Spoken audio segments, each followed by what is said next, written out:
Everyone, welcome back to this channel. आज के इस वीडियो में हम देखने जा रहे हैं क्लास 2 के बच्चों के लिए साइंस ओलंपियाड का क्वेश्चन पेपर। अगर आप अपने बच्चों को साइंस ओलंपियाड की तैयारी कराना चाह रहे हैं इस साल के लिए, तो आप इस तरह से बच्चों को एक सैम्पल पेपर देते हुए बच्चों के घर पे ही प्रैक्टिस करा सकते हैं। वीडियो को पूरा एंड तक देखें। वीडियो अगर आपको अच्छा लगे, हेल्पफुल लगे बच्चों के लिए, तो प्लीज वीडियो को लाइक करें। चैनल पे अगर आप नए हैं तो चैनल को सब्सक्राइब करके वीडियो अदर पेरेंट्स के साथ शेयर जरूर करें। क्लास 2 में बच्चों को जो नेशनल साइंस ओलंपियाड का क्वेश्चन पेपर होता है वो 3 पार्ट्स में डिवाइड होता है। पहला पार्ट होता है लॉजिकल रीजनिंग, यानी कि बच्चों को लॉजिकल रीजनिंग से रिलेटेड क्वेश्चंस पूछे जाते हैं। जैसे देखिए यहाँ पे पहला क्वेश्चन है, study the given pattern carefully and tell the number of glasses in pattern 5। यहाँ पे बच्चों को कुछ पैटर्न्स दिए गए हैं। जैसे पैटर्न 1 में 1 ग्लास है, पैटर्न 2 में 4 ग्लासेस है, पैटर्न 3 में 7 ग्लासेस है। तो यहाँ पे पूछा गया कि पैटर्न 5 में कितने ग्लासेस होंगे। तो इसके लिए ऑप्शन है A 12, B 13, C 10, D 14। तो इसका आंसर क्या होगा? बच्चों को पैटर्न को समझना है सबसे पहले। जैसे पैटर्न 1 में 1 है, पैटर्न 2 में 4 हो गया, तो 1 + 3 हो रहा है 4, अगेन 4 + 3 करेंगे तो 7 ग्लासेस हमें पैटर्न 3 में मिल जा रहा है। तो इसी तरह से अगर इसी पैटर्न को हम फॉलो करें तो पैटर्न 5 में हमारे पास कितने ग्लासेस होंगे? तो यहाँ तो सिर्फ 3 तक दिया है ना, तो पैटर्न 4 में कितना होगा? अगर पैटर्न 3 में 7 है तो 7 + 3 करेंगे तो हमारा आंसर कितना आ जाएगा? 10। यानी कि पैटर्न 4 में हमारे पास है 10 ग्लासेस। उसी तरह से अगर पैटर्न 5 की बात करें तो हमारे पास कितने होंगे? 10 + 3 कर देंगे तो हमारा आंसर कितना हो जाएगा? 13। तो इसमें से दिए गए ऑप्शन में से B is the correct answer. तो इस तरह से आप बच्चों को समझाएं। सेम वे नेक्स्ट क्वेश्चन है, there are dash curved lines in the given figure. यहाँ पे बच्चों को एक फिगर ड्रॉ करके दिया गया है जिसमें से बच्चों को पूछा गया है कि यहाँ पे कितने कर्व्ड लाइंस है। तो जैसे यहाँ पे ऑप्शन है, option A 6, option B 7, option C 5, option D 8। तो बच्चों को जितने भी कर्व्ड लाइंस है ना दिए गए फिगर में उन्हें काउंट करना है। जैसे कर्व्ड लाइन क्या है? जैसे ये 1 2 3 4 5 6 कर्व्ड लाइंस हैं फिगर में, तो आंसर क्या हो जाएगा? Option A 6। Now here is the next question, Riya is taller than Sarika, Sarika is taller than Preeti, who is the smallest among them. तो यहाँ पे ऑप्शंस क्या है? A Riya, B Sarika, C Preeti, D can't be determined. तो यहाँ पे पूछा गया है कि रिया टॉलर है सारिका से। तो अब इसके इस तरह के क्वेश्चंस के लिए ना बच्चों को थोड़ा सा विजुअलाइजेशन करना होगा, विजुअली समझना होगा। जैसे देखिए रिया इज टॉलर देन सारिका, तो आप बच्चों को एक लाइन ड्रॉ करके बोल सकते हैं, रिया ये हो गई, तो रिया टॉलर है सारिका से, तो सारिका को हम स्मॉल बना देते हैं। तो ये हो गई रिया, ये हो गई सारिका। नेक्स्ट है, सारिका इज टॉलर देन प्रीति।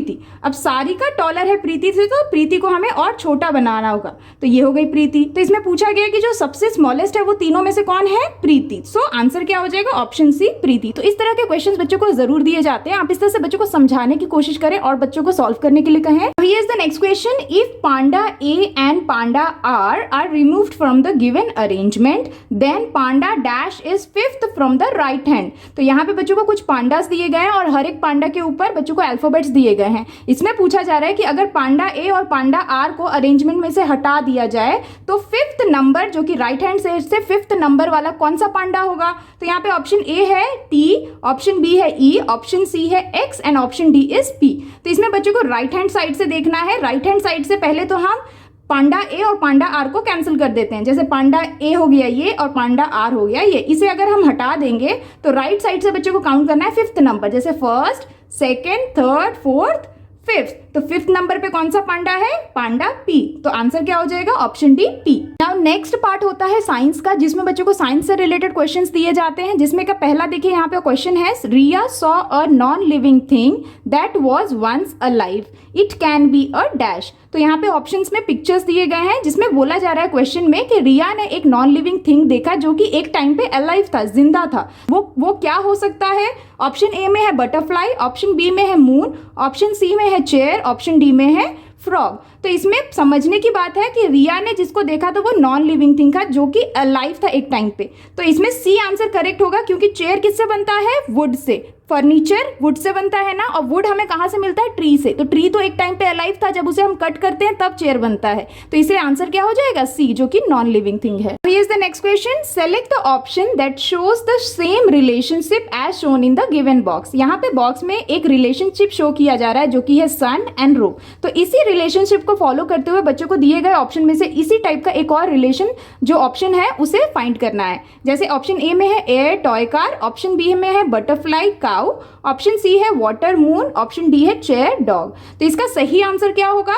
पहले हम इस बॉक्स को समझेंगे। सन और रोप में क्या रिलेशन है? सन है हमारा नेचुरल रिसोर्स और रोप है हमारा नॉन लिविंग थिंग। तो इसके ही बेसिस पे हमें ढूंढना है। जैसे option A is the correct one, क्योंकि एयर क्या है? नेचुरल रिसोर्स है और टॉय क्या है? नॉन लिविंग थिंग है। तो ये रिलेशनशिप इस रिलेशनशिप के साथ मैच करता है, सेम है, इसीलिए A is the correct answer. Now here's the next question. Select the odd one out on the basis of plant type. बच्चों को दिए गए ऑप्शन में से odd one out ढूंढना है as per the plant type. जैसे ए ऑप्शन में है मिंट, ऑप्शन बी है कोरिएंडर, ऑप्शन सी है रोज, ऑप्शन डी है स्पिनच। तो इसमें से odd one out क्या होगा? मिंट एक हर्ब है, कोरिएंडर हर्ब है, रोज क्या है? श्रब है, और डी में है स्पिनच जो कि एक हर्ब है। तो मिंट कोरिएंडर तो हर्ब हो गए, लेकिन रोज श्रब है, इसीलिए ये ऑड वन आउट हो जाएगा, टिक करना है। नेक्स्ट है we get sugar from dash. अब हमें शुगर कहाँ से मिलता है? यहाँ पे बच्चों को ट्रीज के पिक्चर ड्रॉ करके दिए गए, जैसे ये बनाना ट्री है, ऑप्शन ए, ऑप्शन बी ये क्रिसमस ट्री हो गया, ऑप्शन सी फ्लावर है sunflower, option D sugar cane tree है। तो यहाँ पे सही आंसर क्या होगा? We get sugar from sugar cane. तो option D is the correct one. Same way next question है dash gives us energy to work and play. दिए गए ऑप्शन में से क्या है जो हमें एनर्जी देता है वर्क एंड प्ले करने के लिए? ऑप्शन ए है ब्रेड, ऑप्शन बी है शुगर, ऑप्शन सी है पोटैटो, ऑप्शन डी है ऑल ऑफ दीज। तो इसमें से सही आंसर क्या होगा? ब्रेड, शुगर और पोटैटो, ये तीनों ही हमारी हेल्थ के लिए जरूरी है जिससे कि हम एक्टिव रह सके, इसीलिए आंसर हो जाएगा option D all of these. तो इसे टिक करेंगे।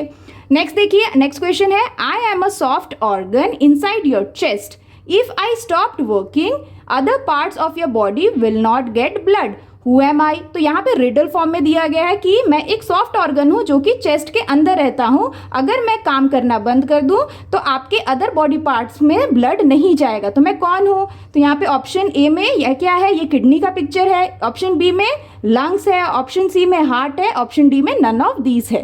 तो इसका सही आंसर क्या होगा? हार्ट, क्योंकि हार्ट ही पंप करता है ना ब्लड अदर पार्ट्स को, तो इसीलिए हार्ट आंसर करेक्ट है, इसे हमें टिक करना है। Here's the next question. Unscramble the given letters to find the name of the home of the animal shown in the given picture.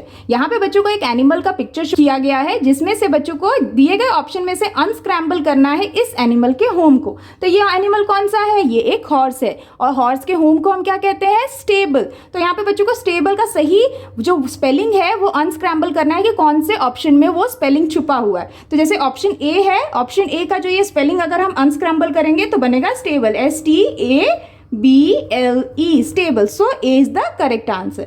Same way देखिए next question है Shreya lives with her parents and a younger brother in her house, she lives in a और an dash. तो यहाँ बोला गया है श्रेया अपने parents के साथ और अपने छोटे भाई के साथ अपने घर में रहती है। तो वो किस तरह की फैमिली है? ऑप्शन ए है जॉइंट फैमिली, ऑप्शन बी है एक्सटेंडेड फैमिली, ऑप्शन सी है न्यूक्लियर फैमिली, ऑप्शन डी है सिंगल पेरेंट फैमिली।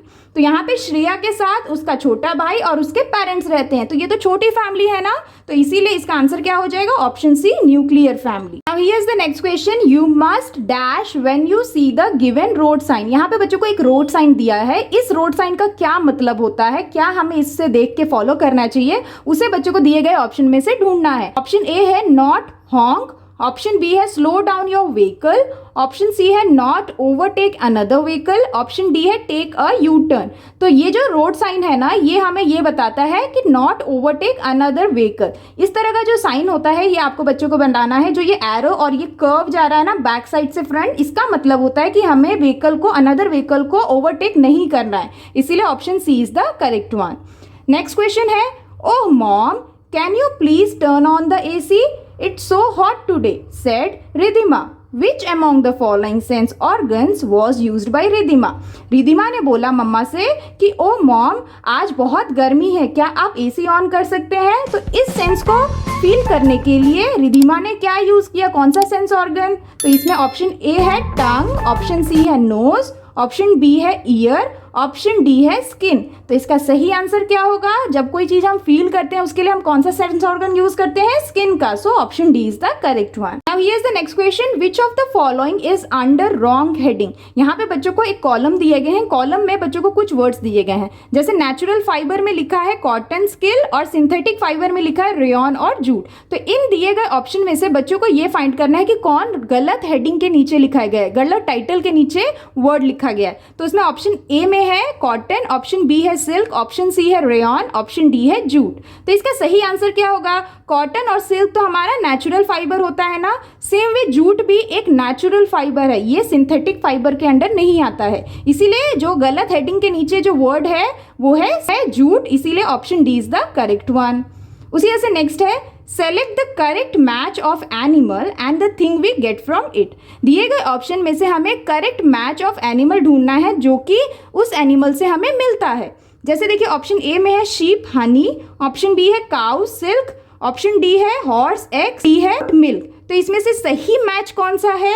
जैसे एक शीप से हमें हनी नहीं मिलता, काउ से हमें सिल्क नहीं मिलता, हॉर्स से एग नहीं मिलता, गोट से मिल्क हमें मिलता है। तो ये करेक्ट मैच हो गया ना, तो इसीलिए ये ऑप्शन करेक्ट है। Now here is the next question, which of the following correctly shows the water level when a beaker of water is tilted. यहाँ पे बच्चों को ऑप्शंस में बीकर है जिसमें वाटर फिल किया गया है, अगर उसे हम उस तरह से टिल्ट करेंगे जिस वे में वो टिल्टेड है, तो वाटर किस वे में टिल्ट होगा ये बच्चों को समझना है और उसे टिक करना है। जैसे देखिए ऑप्शन ए में इस तरह से अगर हम टिल्ट करेंगे तो वाटर का लेवल कैसे होना चाहिए? ये इस तरह से प्रॉपर लेवल में है, तो ये गलत है। बी में अगर हम इस तरफ टर्न करेंगे तो ये क्रॉस वे में आना चाहिए, कुछ इस तरह से स्लैंटिंग वे में, तो ये भी वाटर का लेवल गलत है।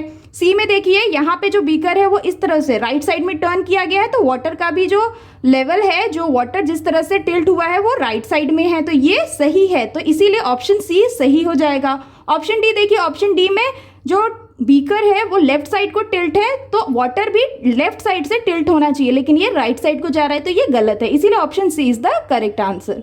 उसी तरह से नेक्स्ट देखिए क्वेश्चन है, select the correct match of type of house and the material that can be use to build it. यहाँ पे बच्चों को टाइप्स ऑफ हाउस दिए हैं और हाउस के लिए हम क्या यूज करेंगे उस हाउस को बनाने के लिए, उसका जो मटेरियल है उससे रिलेटेड करेक्ट मैच हमें ढूंढना है।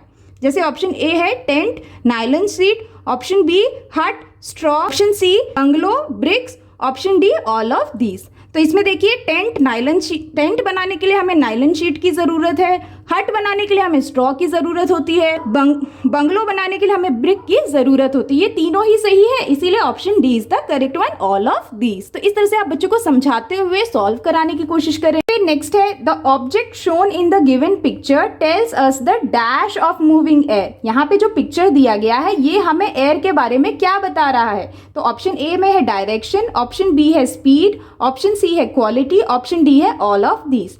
तो इस तरह का जो ऑब्जेक्ट है ना, ये हमें क्या बता रहा है कि जो एयर है वो किस डायरेक्शन में मूव हो रहा है या ब्लो कर रहा है, तो इसीलिए option A is the correct one. Here is the next question, starting from the first letter strike out every alternate letters in the given options and select the one that gives the name of a carnivore. यहाँ पे बोला गया है कि हमें यहाँ पे दिए गए ऑप्शंस जितने भी दिए गए हैं ना, उसमें फर्स्ट लेटर से स्टार्ट करना है और हर एक ऑल्टरनेट लेटर यानी एक लेटर को छोड़ के दूसरे लेटर को हमें क्रॉस करना है और हमें एक ऐसा नेम फाइंड करना है जो कि एक कार्निवोर का नाम हो। यानी कार्निवोर का मतलब हो गया वो एनिमल्स जो मीट खाते हैं, जो एक प्योर नॉन वेजिटेरियन होते हैं। जैसे देखिए पहला है, तो पहला में हम फर्स्ट से स्टार्ट करेंगे, फर्स्ट वाले को कट करेंगे, सेकंड हमारा रहेगा, फिर उसके बाद वाले को कट करेंगे, then again this one this one this one. तो हमारे पास यहाँ पे जो वर्ड बनता है वो है BEAR, बेर। बेर क्या है? बेर कार्निवोर है? नहीं, बेर क्या है? ओमनिवोर एनिमल है जो कि प्लांट्स भी खाता है और एनिमल्स को भी खाता है, तो ये ओमनिवोर एनिमल हो गया। नेक्स्ट देखते हैं, तो यहाँ पे हम ये कट कर देंगे, अगेन ऑल्टरनेट लेटर्स को हम इस तरह से कट करते जाएंगे, तो हमारे पास क्या बचता है? TIGER ER tiger. टाइगर किस तरह का एनिमल है? कार्निवोर एनिमल है, जो कि सिर्फ मीट खाते हैं। तो ये हमारा सही आंसर हो जाएगा, इसीलिए हमें बी को टिक कर देना है। तो इस तरह से क्वेश्चंस दिए जा सकते हैं, आप बच्चों को जरूर इस तरह से समझाएं। Now here is the next question, select the incorrect statement about the animal shown in the given picture. यहाँ पे जो एनिमल ड्रॉ किया गया है, इससे रिलेटेड हमें इनकरेक्ट स्टेटमेंट दिए गए ऑप्शन में से फाइंड करना है जो इससे रिलेटेड नहीं है। जैसे देखिए ऑप्शन ए में है it lays eggs, option B है it can live both on land and in water, option C है it eats flesh and other animals, option D है it is the largest animal in the world. तो यहाँ पे ये जो picture है ये एक क्रोकोडाइल का है। क्रोकोडाइल एग ले करता है, ये सही स्टेटमेंट है। वो वाटर और लैंड दोनों पे सर्वाइव कर सकता है, ये भी सही है। उसी तरह से it eats flush of other animal, ये भी सही स्टेटमेंट है। लेकिन यहाँ पे देखिए डी ऑप्शन में लिखा है कि it is the largest animal in the world, ये गलत स्टेटमेंट है ना, ये इनकरेक्ट है, इसीलिए हमें यहाँ पे डी को टिक करना है। Next question is prepared tea is an example of which form of water? Option A solid, option B gas, option C liquid, option D none of these. तो इसका सही आंसर क्या होगा? यहाँ क्वेश्चन में बोला जा रहा है प्रिपेयर टी, यानी कि जब चाय बन जाता है तो वो जो फॉर्म ऑफ वाटर होता है चाय बनने के बाद, वो कौन सा होता है? सॉलिड, गैस, लिक्विड या नन ऑफ दीज? तो जो वाटर होता है ना वो उड़ जाता है, इवेपोरेट हो जाता है, तो इसीलिए वो गैस बन जाता है। तो यहाँ पे option B is the correct one. उसी तरह से नेक्स्ट देखते हैं, select the odd one out on the basis of source of food. यहाँ पे बच्चों को जो पिक्चर्स दिए गए हैं इसमें से ऑड वन आउट ऑप्शन ढूंढना है बच्चों को as per the source of food. जैसे देखिए ऑप्शन ए में ये चिकन है, चिकन हमें कौन से सोर्स से मिलता है? एनिमल से। ऑप्शन बी में यहाँ पे ये चपाती या रोटी कह सकते हैं, तो ये हमें किससे मिलता है? प्लांट से। ऑप्शन सी में है हनी, ये भी एनिमल सोर्स ऑफ फूड है। ऑप्शन डी है एग, ये भी एनिमल सोर्स ऑफ फूड है। तो इसमें से ऑड वन आउट क्या होगा? ऑप्शन बी, क्योंकि ये प्लांट से मिलता है, तो ये ऑड वन आउट होगा, इसे हमें टिक करना है।